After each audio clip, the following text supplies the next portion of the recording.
کیا joint comprehensive plan of action واقعی ایران کے جوہری پروگرام کو روکنے کے لیے بنایا گیا تھا یا صرف اسے ایک قابل برداشت حد میں رکھنے کی کوشش تھی؟ اگر یہ معاہدہ اتنا مؤثر تھا تو پھر چند ہی برسوں میں اس کا توازن کیوں بکھرا؟ کیا امریکی صدر ڈونلڈ جے ٹرمپ کا اس سے نکلنا ایک اسٹریٹجک فیصلہ تھا یا اسی لمحے سے بحران کی نئی بنیاد رکھتی گئی؟ جب افزودگی 3.67% تک محدود تھی تو خطرہ قابو میں تھا، مگر سوال یہ ہے کہ 60% تک پہنچنے کے بعد واپسی اب کتنی حقیقت پسندانہ رہ چکی ہے؟ کیا انٹرنیشنل اٹامک انرجی ایجنسی کی نگرانی کے بغیر کسی بھی نئے فریم ورک پہ اعتماد ممکن ہے؟ اگر ماضی میں یورینیم کو ملک سے باہر منتقل کر کے مسئلہ حل کیا گیا تھا تو آج وہی راستہ کیوں پیچیدہ دکھائی دیتا ہے؟ کیا ایران کے لیے یہ افزودہ یورینیم محض ایک سائنسی مواد ہے یا ایک ایسا پولیٹیکل ویپن جو ہر مذاکرات میں وزن بڑھاتا ہے؟ اور سب سے اہم سوال یہ کہ کیا دنیا اب بھی اسی نقطے پر واپس جا سکتی ہے جہاں کنٹرول ممکن تھا، یا یہ کھیل اب ایک نئے اور زیادہ مشکل مرحلے میں داخل ہو چکا؟ آپ سب پر سلامتی ہوں، میں یاسر رشید ہوں اور آپ دیکھ رہے ہیں سنو نیوز۔ ناظرین، اس ویلاگ میں ان تمام سوالات کا احاطہ کیا جائے گا۔ اگر اس پوری کہانی کو سیدھے انداز میں دیکھا جائے تو joint comprehensive plan of action دراصل کوئی سادہ معاہدہ نہیں تھا، بلکہ ایک ایسا کنٹرولڈ میکانزم تھا جس کا مقصد ایران کے نیوکلیئر پروگرام کو ختم کرنا نہیں بلکہ اسے محدود کرنا تھا، اس کی رفتار کو سست کرنا تھا اور اسے مکمل طور پہ بین الاقوامی جوہری توانائی ایجنسی اور دیگر ممالک جو اس فریم ورک میں موجود تھے ان کی نگرانی میں رکھنا تھا۔ یہ فریم ورک 2015 میں ایران اور امریکہ کے مابین نہیں بلکہ ایران اور عالمی طاقتوں کے درمیان طے پایا، جن میں United States of America, United kingdom, France, Russia, China اور جرمنی شامل تھے۔ بنیادی اصول واضح تھا کہ ایران اپنے نیوکلیئر پروگرام کو محدود کرے گا اور بدلے میں اس پر عائد معاشی پابندیاں ختم کر دی جائیں گی۔ اس معاہدے کے تحت ایران نے اپنے یورینیم کے ذخیرے میں تقریباً 98% کمی پر رضامندی ظاہر کی۔ ہزاروں کلو کے ذخیرے کو کم کر کے تقریباً 300 کلو تک لایا گیا۔ اس کے ساتھ ساتھ ہمیں یہ دیکھنے میں آیا کہ یورینیم افزودگی کی حد 3.67% مقرر کر دی گئی، جو بجلی پیدا کرنے کے لیے تو کافی ہے لیکن ایک اٹامک ویپن کے لیے ناکافی سمجھی جاتی ہے۔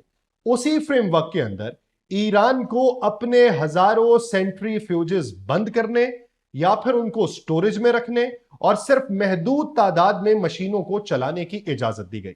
وہی سینٹری فیوجز جو نتانز کے اندر موجود ہیں، جو اصفہان کے اندر موجود ہیں، جو فردو کے اندر موجود ہیں اور اس کے ساتھ ساتھ جو دیگر علاقوں کے اندر موجود ہیں۔ اس کے ساتھ سب سے اہم عنصر نگرانی کا تھا، جہاں انٹرنیشنل اٹامک انرجی ایجنسی کو مکمل رسائی دی گئی تاکہ وہ ایران کے نیوکلیئر پروگرام کی مسلسل نگرانی کر سکے اور کسی بھی خفیہ سرگرمی کو روکا جا سکے۔ اس کے سربراہ رافیل گروسی، جس کے اوپر ابھی ایران کے تحفظات یہ ہیں کہ ایران کے لیے مخبری انہوں نے کیے۔ یورینیم کے حوالے سے ایک اہم پہلو یہ تھا کہ ایران نے یہ مواد براہ راست امریکہ کے حوالے نہیں کیا بلکہ اس کا بڑا حصہ ملک سے باہر منتقل کیا گیا، خاص طور پر رشیا کو۔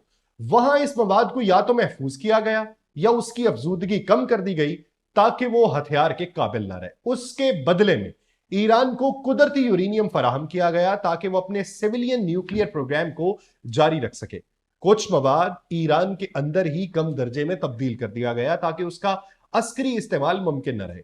ابتدائی طور پہ اس معاہدے کے نتائج واضح تھے۔ ایران کے لیے ایٹم بم بنانے کا ممکنہ وقت، جسے بریک آؤٹ ٹائم کہا جاتا ہے، یہ چند مہینوں سے بڑھ کر کم از کم 1 سال تک پہنچ گیا۔ اس کا مطلب کیا تھا کہ اگر ایران کسی بھی مرحلے پر معاہدے کی خلاف ورزی کرتا ہے تو عالمی برادری کو رد عمل دینے کے لیے کافی وقت مل جائے گا، کیونکہ نگرانی پراپر تھی اور اسی نگرانی کی بدولت اگر پتا چلتا کہ یورینیم افزودہ کی حد کو اوپر بڑھایا گیا ہے تو 1 سال کا عرصہ بننا تھا اور اسی میں ایران کے اوپر معاشی پابندیاں عائد کر دی جانی تھی۔ ایران کو معاشی سطح پر بھی فائدہ ہوا، پابندیاں نرم ہوئیں، تیل کی برآمدات میں اضافہ ہوا، بینکاری نظام تک رسائی بحال ہوئی اور معیشت میں بہتری کے آثار سامنے آنے لگے۔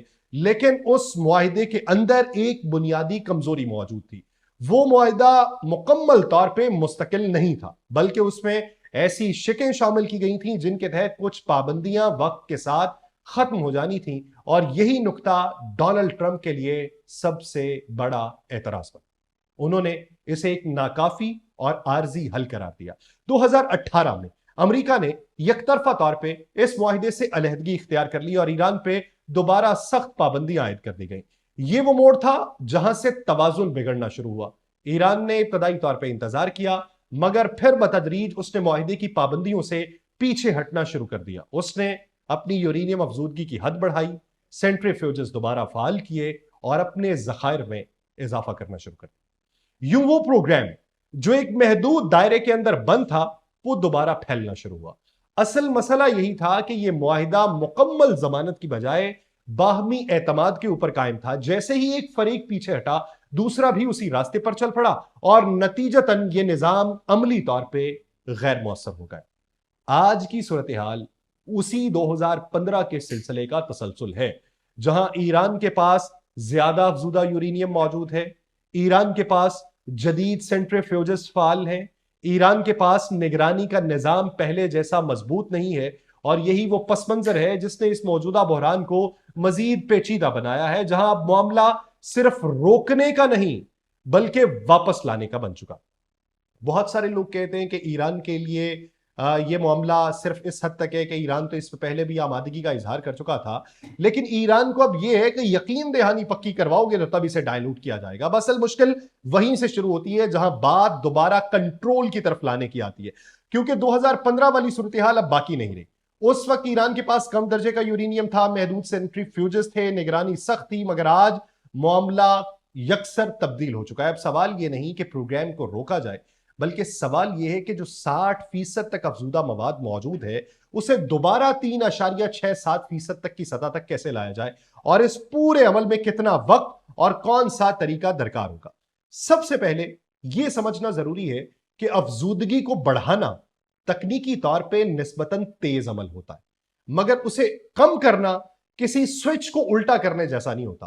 جب یورینیم 60% کی حد تک پہنچ جائے تو اسے واپس کم سطح پر لانے کے لیے ڈاؤن بلینڈنگ کا طریقہ اختیار کرنا پڑتا ہے، جس میں ہائی انرٹس یورینیم کو کم افزودہ یا قدرتی یورینیم کے ساتھ اس تناسب میں ملایا جاتا ہے کہ مجموعی سطح جو ہے وہ مطلوبہ حد تک گر جائے۔ سادہ الفاظ میں طاقتور مواد کو کمزور مواد کے ساتھ ملا کے اس کی شدت کم کی جاتی ہے، لیکن یہ ذہن میں رہے کہ طاقتور مواد کو کمزور مواد میں ملانا، اور طاقتور مواد کتنا ہے؟